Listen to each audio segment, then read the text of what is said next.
Is it working? Yeah. Go Well, live. I don't know. There we go. I think we're live. I'm checking. But we're going to have to use our phone. Or I'm going to have to use phones for comments. But let's see if I'm live. To turn my volume down. Let's see. So I'm trying to use the way to go through live. It's very difficult. And let's see if it's working. I don't think it's working. It's not on the channel now. Okay. Let's see. Oh, that's because it. Oh God. Did it work? Maybe it did work. Maybe I'm not looking in the right place. It should be live. I see it live in the event. That's you do? Yeah, wait. I think so. I see us live somewhere. Okay, let's see. It's probably live in here. I'll forward it. Oh, I don't know. Well, it says I'm live. Let's see if I can. It says you're live, yeah. Find events. Oh yeah, we're live in the event. Except I'm frozen. I'm frozen. So am I. Wait. Here's 2 people. Okay, so I can see people coming on. Okay, let's see. Well, we're going to see 0 up here because... Okay. All right, so we have people. Sorry, we just have to figure this out, because it is not easy. Let's see if I can copy link, and I'll put it right in 5D, and I'll send it in the messages. Okay, so everybody, we're here with April Lindevald, who is absolutely wonderful. She is an intuitive counselor, psychic medium, and channel. She is in tag team, and she channels Merlin. If you were able to see her or hear her or see her on my podcast this week, we had a nice long talk, and it was really fun. Here we go. I'm in my chat. Here's the live. We had a nice long chat, and we channeled with, she channeled Merlin. I asked questions, and we're going to do that again. So, hi. Thank you for coming. It's always a privilege to be here with you. Aw. And always fun. Well, I'm going to try to get to a place where I can see the comments. People comment, so I can see your comments. And then hopefully... Yeah, I can't see anything either, but that's No, it won't be up here. Okay, I can see comments here. Okay, I see Bobby, Attila, Christine, Connie, Leanne. Wow, Tracy. thank you for coming, everybody. Wow, Michelle. Oh, thank you guys for coming. It says love, April, and Merlin. Hi, all. Okay, so here we are. Thank you guys for coming. So we want to ask Merlin some questions. So since I can't see your comments here, I see them on my phone. So just if you have a question for Merlin, we want to ask, and we want to ask maybe Atlantis questions. We're talking about Atlantis a lot because that's what we're doing this month in TAG. We're working with Atlantis, and we're working with Merlin. So that's why all my podcasts this month have to do with Merlin, because we love him. We want to bring him. If we're going to get right to it, I should get him over here. So, well, we don't have to get right to it. We can talk a little bit. We didn't bring you on just for Merlin. We love you too. No, it's perfectly okay. I mean, he said he was coming, and he said he would answer questions. So, well, you know what I'd like to talk about before you bring him in is I want to remind everyone, if you haven't seen it, it is on my YouTube page. I'll have to dig it up. I was trying to find it the other day and I couldn't, but remember the 999? Yeah. That was a long time ago. We did Atlantis in TAG, and you brought us to the 999 machine. You want to tell everybody about that? Because I think it's fascinating. That was one of the most remarkable things that I was doing these twice a month channelings, and I was pretty new to it. Still do it. I still do it. I'm still doing it, right. And but I was very new to it, and this was one of the most remarkable things because I guess I went pretty deep, and we were talking about, I'm trying to think why we did that. But anyway, I asked him, what are we doing for our live? And he said, well, we're just going to talk about some healing stuff in Atlantis. And then he took us through this whole thing about the 999. He said the Atlanteans, one of the reasons they lived so long is because they had these healing technologies that had to do with capturing light energy and crystals, using crystals. And they also, in the really tip-top times of Atlantis, they had commerce with angels and unicorns, and they knew it. They really worked with them, and they were probably a higher dimension, at least fifth dimensional, and it was easier for them to be interacting. And so the 999 was the apex of a regeneration, and it took a lot of energy from the big crystal in the center of the temple. And so they reserved it for, it was one every person got a chance to do it at a certain point, kind of like a bar mitzvah or a bat mitzvah. They got to do this to sort of like prime their body cells and regenerate. And then they also reserved it for like special rewards. Like you could earn a chance at the 999 if you had done something really wonderful for your community, or if you were a leader, or if you had, and basically you got to go in and be like in this table, which was on top of crystals. And then the sky would, the roof would open up, and there was a big crystal hanging over you. And there were different colors that would be for your mental, physical, emotional, and spiritual bodies to sort of regenerate and replenish their energy. And there were angels and unicorns around to help, and also temple initiates, temple personnel who lived there and were serving whoever came in for any kind of. There were other healings beside that. You could come in for healings, but none of them were as powerful as that. And Merlin always said that, he got to do it a few times, and he learned a lot of technology about how to regenerate his body cells. And when he left Atlantis later on, I mean, he lived a couple hundred years there. And then when he left Atlantis and went to Avalon in the British Isles, he said he knew some things, how to sort of regenerate. And it's why the legend came into being that he lived his life backwards, because people would see him looking really old and raggedy, and then he would kind of like go into his like sleep mode and kind of regenerate, and he would come back looking all young again, and people would be like, wait a minute, you can't be this old person. So that's why they started that legend that he lived his life like backwards. I have chills. I've always wondered about that. That is so cool. Okay, I have set it up now where I can see all the comments now on my screen, so that's great. Hi, everybody. Hi. Okay, so I can't put you guys on screen, but here we do have a question for Merlin already by Christine. What was our work like in Atlantis? Okay, so let me go ahead and invite him to come speak to you. You can hear me anytime, but we'll get him.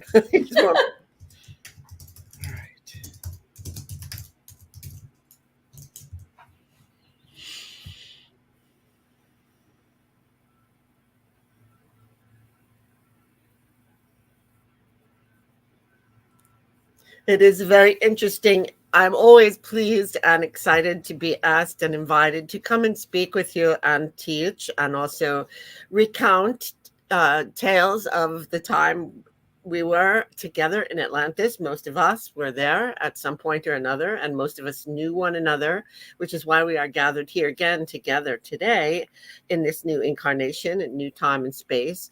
It is interesting to me that always, for millennia, I have existed, and most of the questions come are about Atlantis, or perhaps the time in Avalon. But it is not so unusual, because you are about to be on the threshold of a new golden age, and it is natural for you to wish to remember the good parts and the things that will give you a foreshadowing of what you have to look forward to, and what you should be envisioning or imagining in order to speed the process forward. So yes, I am happy to do this. All right, the question was about work in Atlantis. Yes, we are hopeful that in the new golden age, we will begin to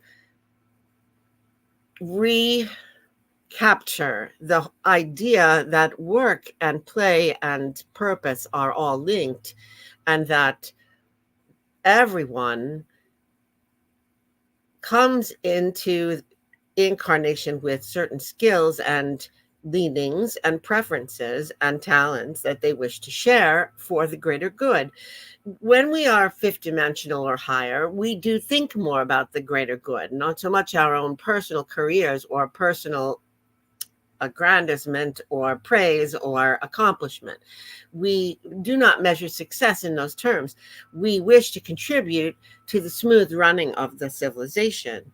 And this is not in the way of an automaton. It is in the way of joyfully having a purpose, a thing to do when you wake up in the morning that you enjoy and that you are very good at. And that sometimes may be frustrating or burdensome or difficult, but it is also rewarding because you are learning, you are contributing, and you feel like a part of the whole that is valuable and valued. And so you have work. There are healers, of course, and most of the healers work more with energetics and with sound and with light and with energetic rays, and with herbals and with heat and cold as well. There are many, many ways. And also some are connected to special streaming energies from galactic partners and unicorns. And so those healers are arrayed in the temples, in the various temples, and they are able to be selected for whatever the problem is. And of course, the people of Atlantis are mostly fairly healthy, but there is a slow aging process, and there are also accidents that could happen, or even diseases or toxic things that could happen, which can easily be dealt with. There are musicians, of course. There are musicians who play music, and there are musicians who write music and create music and spontaneously create music in solo or in groups. There are shopkeepers, believe it or not. There's a whole street where there's a market where people bring their wares that are creative, such as basketry, such as ceramics, such as decorative arts and woven things and fabric and clothing. And there is dye and there is jewelry that people do like to adorn themselves. And sometimes with a spiritual symbolism, some of the jewelry has. And there are, of course, marketplaces which sell edibles as well, such as the produce from your garden, the what is farmed, what is raised, bread that is created from all of that, different other kinds of preserves and jams and vegetables that are already pre-prepared and ready to give you for an edible. There are people who specialize in caring for animals. There are people who raise animals and who are also healers of animals, trainers of animals. There are wordsmiths who will write things for you, who will write if you should need a document or an agreement or a contract. I suppose they are more like lawyers in some ways. There are people who give transportation, who you may call for some sort of vehicle to go from one place to another, and they will provide that. For it is not necessary for every being to have. There's much walking, and there are agreements with some of the animals to do that transportation. And there are some other highly technological transportation modes as well. In the height of Atlantis, there were people who could actually transport themselves, as if like on Star Trek. There were people who could do that. Not everyone, but the highest trained, highly vibrational, upper scale vibrational people were experimenting with doing some of these things. Let's see, what other work was there? Oh, and then of course you wonder sometimes in communities like this about the the more onerous jobs that others, who is going, if you do not pay them or you do not have incentives, and if you do not force them and you have no slaves, who is going to do the onerous jobs that no one wants to do, such as clean out the latrines, or clean in general, or plow, or take the garbage away. And there are those who really prefer, and some of them are the highest vibrational people, because they may wish to have more time, for example, for study and meditation to better themselves. And so they are happy to put all their energies into this for their own their self-development, and to put in a few hours each week to clean latrines or to take away garbage. And they find joy in that, because it is a way to contribute, and it is easy and leaves their mind free for other more intense pursuits. And so usually everything is covered. And there are those who will volunteer if it is not covered. Everyone wishes for the community to run smoothly. And nobody crosses their arms and says, "Not me, I don't do such things. It is beneath me," or "It is not in my scope," or "I would not like to." Or no one does that, because there is an understanding that what everyone contributes together makes sure that we all have everything we need.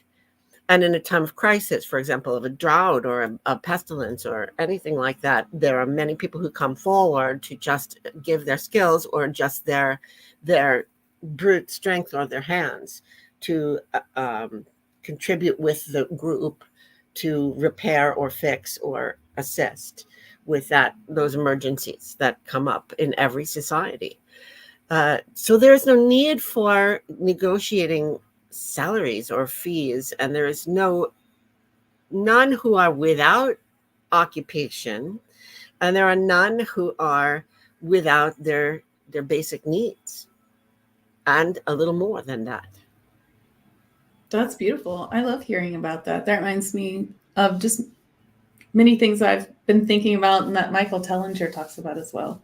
We have a lot of questions for you. I'm so excited. Well, okay, I shall be a little more succinct. I'm so excited you're here. Thank you so much. Here's a really good question about Atlantis. What was the predominant food source then? Yes. You understand that Atlantis actually existed for 1,500 years. So there were segments of the time when things were perhaps a little different. But I assume you wish to know about the height, the golden age, the best. And in those times, it was fairly well accepted that we did not eat animals. There was too much of a sensitivity to the feelings of sentient beings that it would be appalling to someone to say, "Let's slaughter an animal and eat bacon," or something. You would feel the fear within the meat, and it would feel like disgusting to you. And so it wasn't a choice so much as just as some of you perhaps might feel about eating escargot or liver or something. You would say, "Ugh, I would not touch such a thing." And this would be even more intense than that, because you would feel emotionally the wrongness of it. You would resonate with a sense of absolute abhorrence to such a thing. And so plant-based foods were most of what were eaten. And that applies even to fish. We did not even eat fish. There was a time when that was somewhat, sea creatures were consumed, and in some of the ages, but at the peak of things, the fish are sentient too and can be almost domesticated. And so we did not do that. And so you did have grains, and grains that could be made into baked goods, things like bread and baked goods. And you did have many kinds of vegetable items and fruits. And you had ones that you could eat fresh and cold, and you had ways of preparing and cooking or heating them so that they could also be eaten in cooked stews or preserves, as I said before. And there were also, and we had everything from tree to grown things, to grains, to tubers. Everything grew on that that island. That was a very fertile island, and it had ample water supply and lots of sunshine. And by consent, there were times when we did eat things like eggs and cheese, which when the animals would give that, they were not abused. They were not forced, for example, to leave their children so that we could have the milk. It was more of an agreement. It was an agreement, and they got a world that was, their needs were taken care of, and they were willing to donate some of what they could give. And that applies also to wool from sheep and goats, so that there could be clothing made from that. Animals did work with us, and there were, as I said, agreements so that nothing was harmed irreparably or killed or put through long abusive lives. I have a question. Yes. Did Atlanteans need to eat, or was it more celebration? Did they get some sort of source of life force from the sun, or other ways of? That is a very good question. I would say Atlanteans ate more sparsely than you do. We did not need as many calories. And even though we were an energetic people and we did much walking, and there were athletes, and energy was needed to grow from children, of course. But we also did get energy from direct sunshine, and from energy, and from energetic work that we would do on ourselves. But there was a general, how shall I express this? There was a general feeling that all the souls that had come to incarnate in Atlantis had come to incarnate to experience the density of life and to experience the sensual pleasures of life as well. And there was no guilt or shame associated with any of that. And so the sensual pleasures include things like using your senses, taste and smell and texture, and sharing, as you said, with community, sharing the breaking of bread, sharing a meal, sharing a beverage together. And so there was a balance between eating and drinking for the sake of celebration, for the sake of community, for the sake of socializing, for the sake of sensory pleasure, but not overindulgence. And always there was a very much of a connection. Most Atlanteans had a connection with their body where they could feel, they wished to keep it at its peak. Not that everyone was an athlete, but that they wished to keep it at peak performance. And that meant overindulgence in any of those things would be usually not allowed, not chosen. Okay, and here's a related question. Was herbology or essential oils, were they used in Atlantean times? Yes, very much so. Very much so throughout.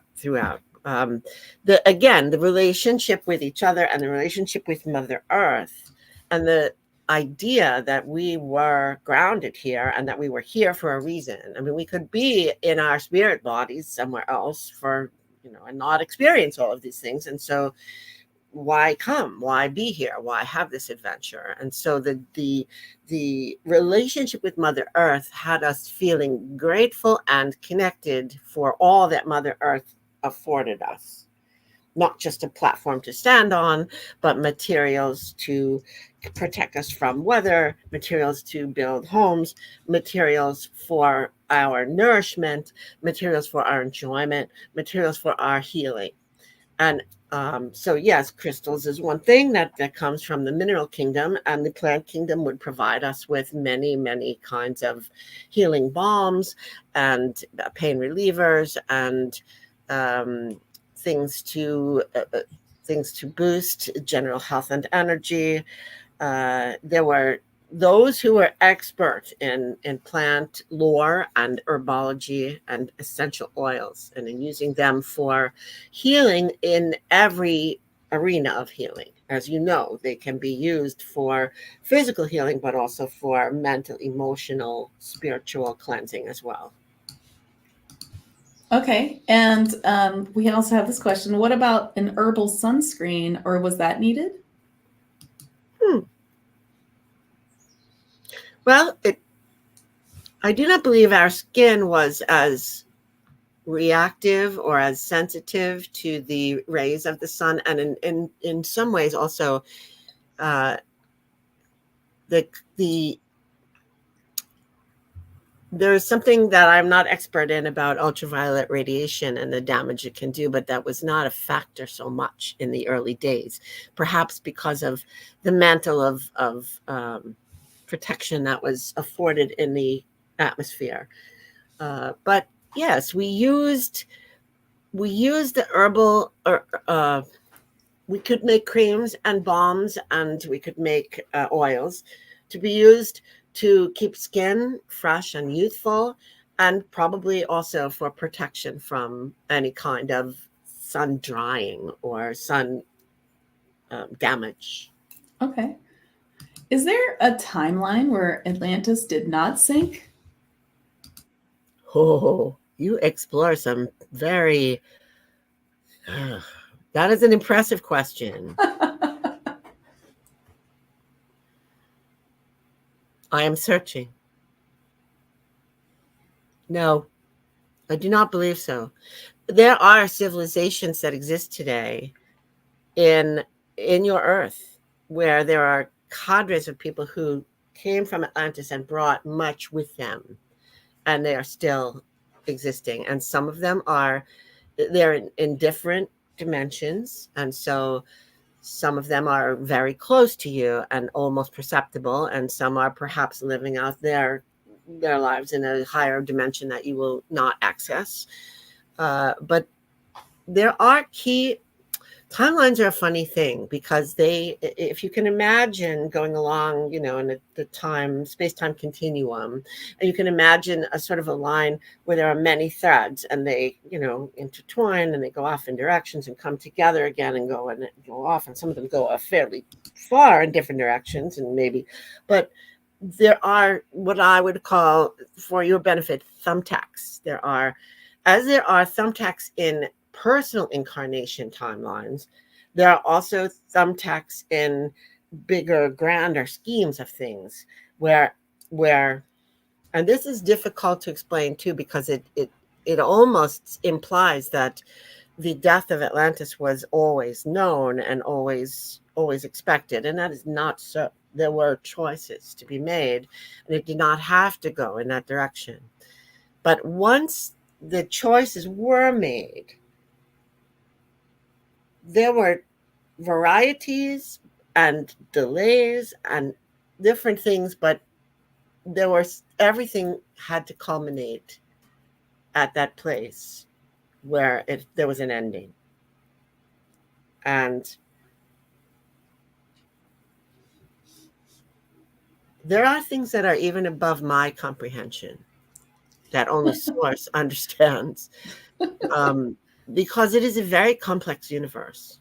And I am in a place where I have absorbed much knowledge and understanding and wisdom, more than you have had the opportunity to do.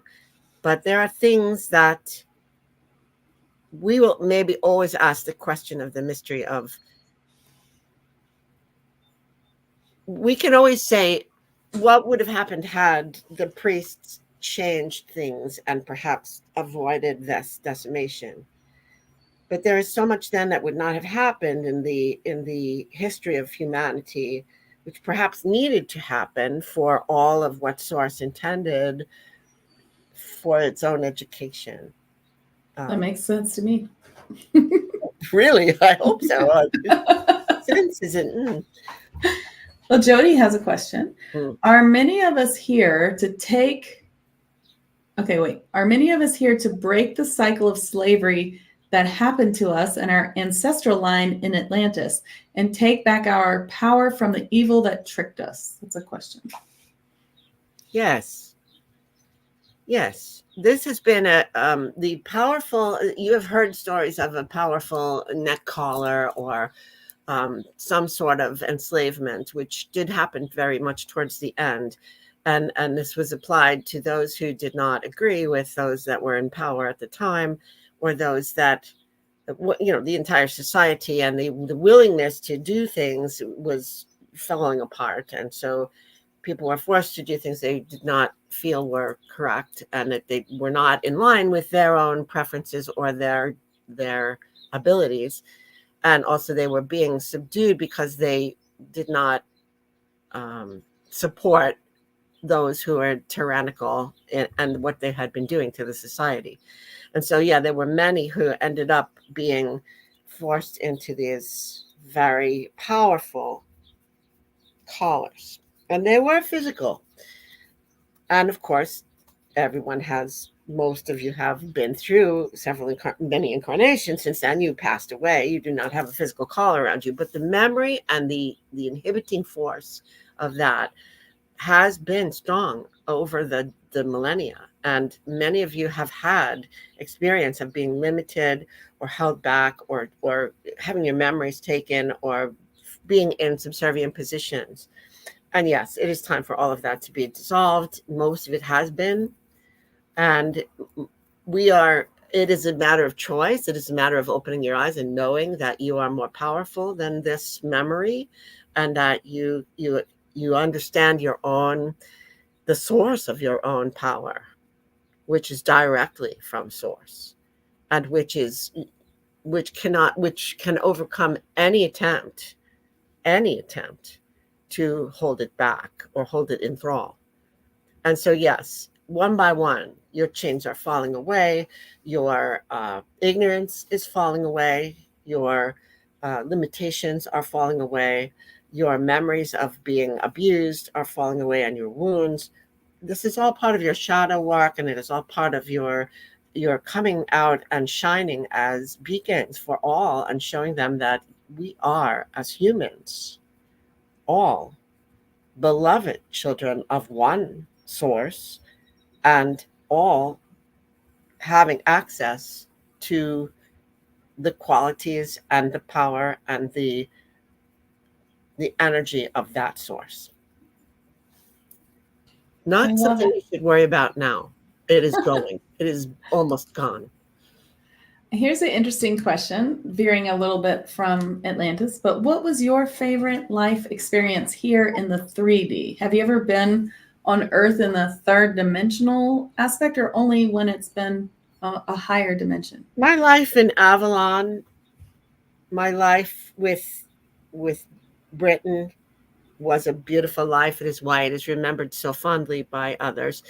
And I would say it was not entirely 3D, but partly in the flesh on this earth, with the amazing people that were beginning to step forward that I love dearly. And that included the priestesses of Avalon and the druids that were white druids and were attempting to bring spirit into a very dark world. And the beings that from your Legends of the Round Table, which it was a fleshly existence, but I cannot place it for you precisely in the time space timeline that you know. Okay. Well, that's lovely. Okay, we have a few other questions that are interesting. What can you say about the frequent, intense jumping timelines that most of us are experiencing here for the past few months? Oh dear. Well, this is not something we are doing to you.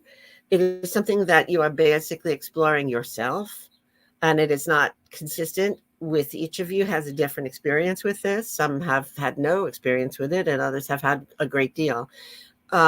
If you think about your Plato, your great philosopher Plato from the ancient Greeks, he was trying to access an understanding of, grand theory of all, and spirit especially.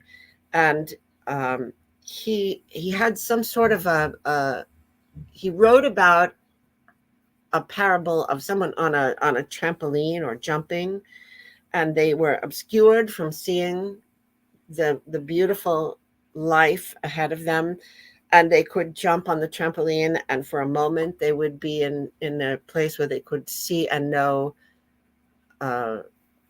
perfection, but they would always be falling back down onto the trampoline. And so you have, it is like that. You have many timelines, and they're not all good or bad or judged at. Well, some are slower, some are slower towards ascension, some are good slower towards ascension for your own safety, some are more adventurous, some are more rich with experience, some are miserable because for whatever reason you have chosen to continue patterns that you don't need to continue, or perhaps you are being taught something or expanded. And you are now learning your multidimensionality, and you are reaching for higher timelines. You are asking for higher timelines. You are asking to ascend faster. And so you are taking a leap, a reach, and grasping a moment, and then falling back into the one that is more grooved in for you. And sometimes you are trying others and sort of reaching in for a moment, for a second. And those timelines show you something that may have been a little bit jarring for you, because they do not follow the logical progression of where you are in your general life. So this is an interesting phenomenon that is happening because the veils are dissolving, and all the timelines are beginning to come together more, and you have more awareness, and you're vibrating at a higher vibration to be able to experience in your own multidimensionality. But in the meantime, it is safer, I will say, to move into a new timeline at juncture points, which are provided for you, where you make decisions that take you in new directions, than to sort of leap around. And sometimes you don't feel you have control over that, but you will eventually. Does that make any sense to anyone? Yes, it does. Okay, here's a great question. Were you incarnated with any of us here listening in the times of Atlantis or Avalon? Oh, yes. Oh, yes. In fact, most of you. I was actually living in Atlantis for several hundreds of years, and I was most of the time a teacher and a priest. But they are very much the same thing in Atlantis. And you are all my beloved students. We are here together today because you have been drawn into this group, and you have been drawn to come and listen to me speak because you remember me, because you have, I hope, fond memories of our interactions. I loved what I did, and I loved my students, and they were at all different levels.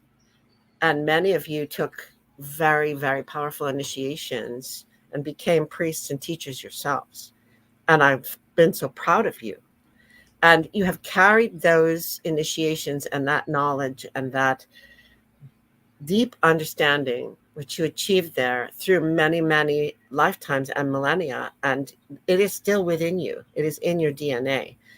And as we come together, we gather together, as we are drawn together to help achieve this ascension process, we will remember more and more about the times we spent together. But yes, I have known most of you personally in different lifetimes. And many of those I knew in Atlantis reappeared, of course, in Avalon. And we worked together once again in a very special and sacred place, and a very special and critical time. And so, yes, we have been as a part of a family again and again and again. I love it. And everyone is saying that they have goosebumps. I have goosebumps. People are saying they're crying. They resonate so well. And that's beautiful. So we have a few questions that are really nice, but they look like they might take a long time. So I'm going to ask a few questions, and maybe you can give us a good, but maybe a little short answer. I will try, but I will also tell them that I will take into account their curiosities in the next times that I come forward as a presenter. Okay. You know that I am coming on air several times in your month, and if I know that there is a question or an issue that those of you wish to know about, I will tell this channel that this will be our subject. Yes. Okay. So here's one. How can we heal ourselves and our families? This is from Lisa. Yes, that is a very large question. That's what I There are thought. many approaches to this, and many types of healing that must be done. And if you are asking the question, I will make it short. If you are asking this question, you are already doing it. You are conscious and you are putting your intention into healing yourself in whatever way you mean. If you mean psychologically, emotionally, peace in your being, or the connections between family members perhaps need to be healed. And I will say that at this point in your development, it will be more powerful for you to work with intentions, visualization, and energy than it will be for you to try to repair or heal others who are resistant or blocked from you, or lost in their grudges and whatever. It is more powerful for you to send them loving, powerful, uplifting, clearing energies and visualizations of what you wish to occur in every case. That will do better for you. You will waste your time arguing with them and trying to do this on the 3-dimensional level. Oh, I love that answer. Christina wants to know, how does our collective vibratory state look like from your perspective? Like, how are we doing here? Oh, wow. It has been said, for example, that when the angels look at humans, they only see the light. They see individual stamps like snowflakes, each one different, each one enclosed in different colors and different patterns. And it is a beautiful thing because there's no two alike. And they see that the light. In other words, people will say things like, I am fat. Angels will not love me because I am fat, or I am broken, or I have lost a limb, or I am not good. And the angels, I've been told the angels only see the energy of the light. They do not see any flaws in your physical body. They do not see you as fat. They see more light. And so I also see that way, but I see you a little bit more as your personality, your souls. Now, as far as how far along, yes, we see the masses of people on the earth who are still sleeping, perhaps, or are still unaware of their possibilities. They are still light, but they are, not the most brightest bulb in the cabinet, so to speak. They are, masses of kind of small little dots that are, and every now and then you will see something sort of flare up and sort of boom, maybe a moment to shine brightly, and maybe at some point permanent.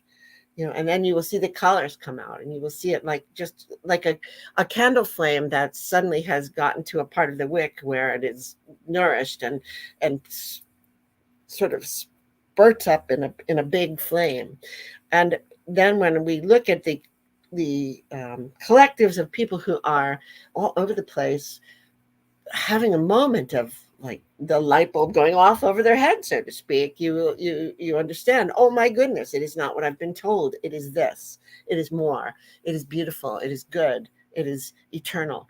And then you see these collectives of people just lighting up the place, and their lights all mingling so that it's like just a big wonderful festive place where many souls gather and shine. And it is becoming more common. It is spreading. It is contagious. You are part of that. I love it. I love it. Everyone is just loving all of this. Here's a really nice question I want to know the answer to myself. Is there a particular song or symbol we can recognize here in the 3D to know your consciousness is present with us? How lovely. How lovely of you to wish to assign or... Well, some of you may know that I resonate with the purple ray. And I would say when you start to see purples spring up in various, you're aware of purple suddenly showing up in your life. I'm there, especially if it's an illogical place for it to be, such as a purple car going by or a purple house or something. You'll know that I am laughing with you, and making your attention focus on such things. A song.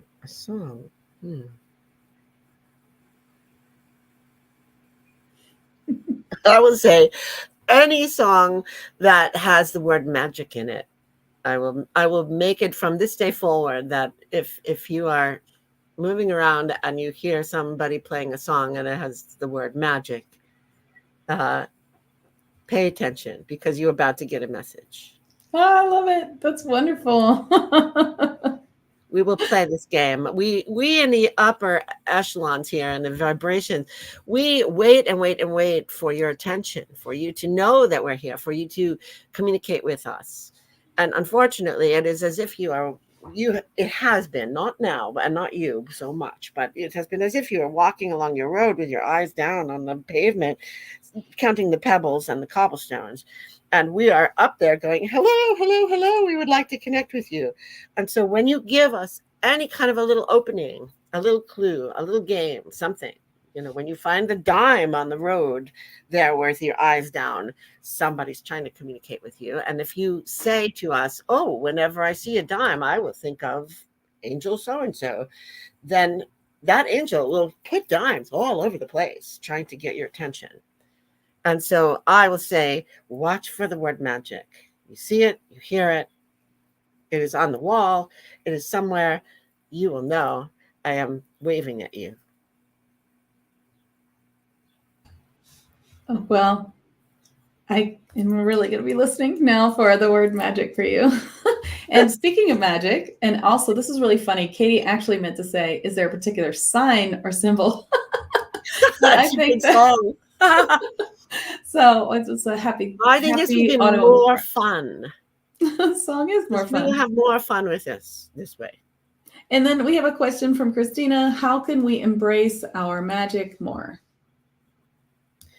It is everywhere. It is, all things are here by magic.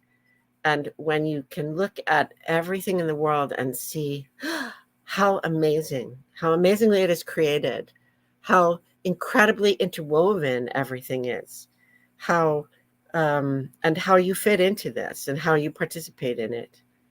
And that is the first thing is awareness that there is nothing ordinary in the world that is not truly extraordinary just below the surface. And especially all the incredible connections and the way things work together. And then the next step is to begin to consciously choose to use magic in your life. And I will say because once you understand that you are powerful, more powerful than you could imagine, when you set the intention for your day, for example, whether it's the night before or in the morning, if you set the intention and say, today will be a marvelous day and everything will move slowly, everything will move smoothly and everything will conspire for my highest good and my best joy, and it will be easy world. And all the challenges that I have to face will evaporate and I will find solutions to all things. And you will say, I ask this and I expect it in the name of my soul and its great power and its connection to source. And if you practice that, it is not that you will not have anything burdensome in your life, but you will find that things begin to converge in your favor the way you have set the intention. This is magic. This is alchemy. This is manifestation. And so those are two small bits, but the world of magic, all it is seeing the extraordinary in the ordinary and knowing that you have the power to transform and to attract, to remove, to clear and to transform within yourself. I already feel like there's more magic in my life just from having this conversation with you. Thank you so much for coming. You are kind. It's beautiful. And everyone is really loving it. So we really thank you for coming and talking to us.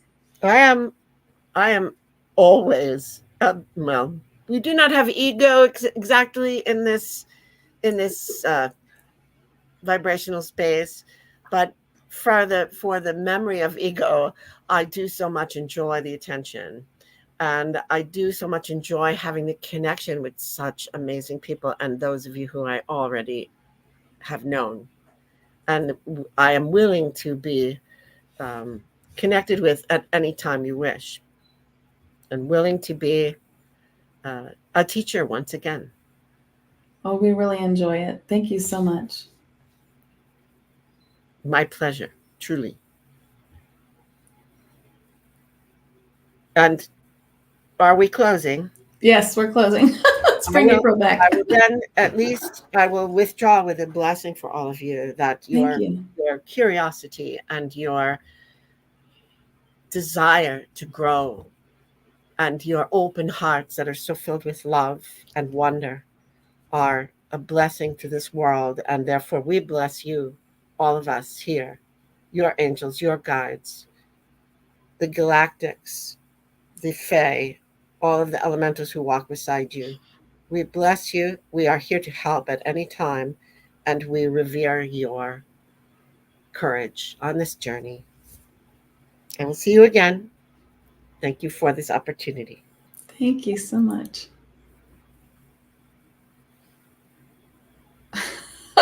That was amazing. That was so great. Thank you.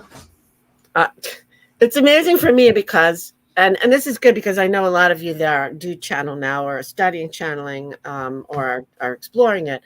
It's amazing for me because I'm there the whole time, but I don't have time to think about, I don't have time to make stuff up, like I couldn't really be making all of that up, really. Right. Yeah. He uses things that are in my head as reference points. Like he'll use pop culture references, or he'll use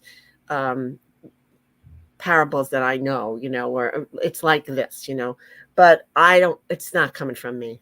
And I just. Do you ever feel like, technically we're letting them speak through us, but does it ever feel like you're sort of sitting in their brain?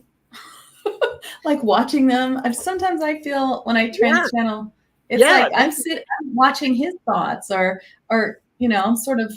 I'm behind the scenes in his brain a little bit. Yeah. I think that's true, actually. It's like he comes, he overshadows you in a way, and or whoever it is you're working with overshadows you, and it's just like, it's my turn now, I'm going to talk, so get out of the way, basically. And I'm there and I'm hearing it all, and I'm I don't know, it feels like I'm part of it. It feels like I'm a part of it, but it doesn't feel like I could know all of that stuff. Right. It's almost like you can see that when you're channeling someone or a being, it's like you can kind of see them putting the answer together in their brain a little bit. It's almost like it's like you're watching.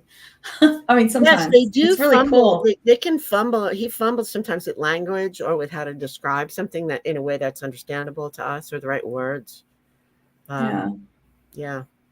It's so great. I love it. I just feel like you can come in my mind anytime you want. Right? Well, everybody, April Lindevald's an intuitive counselor. She's a psychic medium and channel. She's been a tarot reader for over, 35, 40 years, something like that. And she also does sessions where Merlin will give you information. She'll do tarot. I mean, you do all kinds of sessions. I love sessions with you and Merlin. And so you can find her on Facebook at Be the Wizard. And I'll put up your session link. She's a Soundwaves Hill practitioner. And she's also on Tag Team. Of course, she's our original Tag Team. Actually, you were one of the very first. So you can also just have a session with her if you like. It was the best parts of my month. Oh, it's so much fun. I love it. I love watching those, and they really are like um, being in a room with Merlin who's teaching it. Like it really feels like that. I feel like that helps the mystery school aspect of tag so much, because that is like where you really feel like you're in some other place being taught by Merlin. It's so, those visualizations are so rich and beautiful. Well, it's I don't want to say it's easy, but I know it's like I just kind of go flip the switch and then he just goes. It's like it's not a struggle. And I remember I've written about this, but I remember going back to early days when people started to channel, and it was like a real hokey weirdo thing. And some of the people that were channeling were like, I had one woman that I adored who taught beautifully, and she channeled Archangel Azrael, and she channeled Andrea, the disciple, who is a master now. And before she could do it, on the phone, she'd do it on the phone. She was in Texas and I wasn't, and she would have like 5-10 minutes of a horrible burping and gastric and it was just like this huge energetic physical burden. And now it's not, and I'm so grateful. I'm grateful not to have to go through that, but whether to listen or to do it. But we must have raised ourselves some, because it's just like a flow now. It's just you find the resonance. It's like you find the radio station and you just kind of turn the knob to that radio station and they just go. Especially when it's someone you channel all the time, which is what I call the partner guide. It is. It's like, that's exactly what it feels like. It's like, it's very easy for me to bring in, Archangel Ariel or Alpar BM. Yeah, because I do it so often. So, and don't you feel like if that's those particular ones, I mean, you do so many, but those particular ones are because you've had like a long history with them somehow, or you're connected with them? Yeah, because they're our partner guide. Like they have chosen us to bring their messages through, and we've done it so many times. It's, they show me spirit.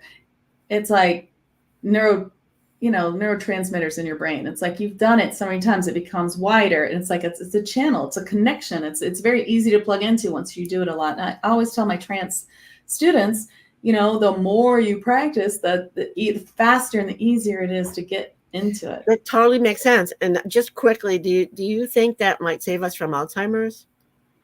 I don't know. Maybe. It was a curiosity. I just wondered if. I wonder if it will. I can ask my pendulum.